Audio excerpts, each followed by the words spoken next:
அந்த ஐயர் பார்க்கும்போது அந்த அந்த கண்ணப்ப நாயனார் வந்து நடந்து போயிட்டு இருக்கும்போது அந்த கூட நடை மாமிசமும் ஒரு கையில மாமிசமும் வச்சுட்டு போனாங்களாம். வச்சுட்டு போனதுக்கப்புறம் அப்புறம் இது அங்கே வச்சாங்கண்ணா சாமி. அப்புறம் வச்சதுக்கப்புறம் அவங்க ஒரு லெஃப்ட் ஹேண்டோட கண்ணில் வந்து ரத்தம் வந்துடும்.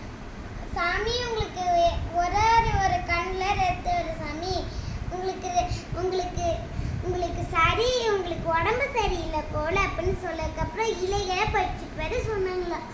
இலைகளை பறிச்சுட்டு வந்து கண்ணில் வச்சாங்களாம். கண்ணில் வச்சோன்னே இரண்டாவது கண்ணிலேருந்து ரத்தம் வந்துடும்.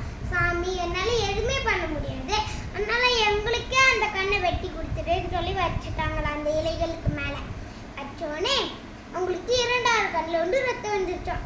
அப்புறம் சாமி என்னால் எதுவுமே பண்ண முடியாது, அதனால உங்கள் மேலே காலை வச்சு நான் வந்து வெட்டி உங்கள் கண்ணுக்கு வைக்க சொன்னதுக்கப்புறம் காலை வச்சு வெட்டும் போது சாமி வந்துட்டாங்களாம். சிவன் சாமி வந்துட்டாங்களாம். வந்ததுக்கப்புறம் அந்த ஐயரும் ஓடி வந்துட்டாங்களாம்.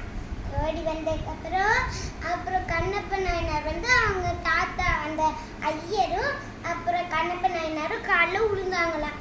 விழுந்ததுக்கப்புறம் அவங்களோட அந்த 2 கண்ணில் கண் வந்துடுச்சோம். அப்புறம்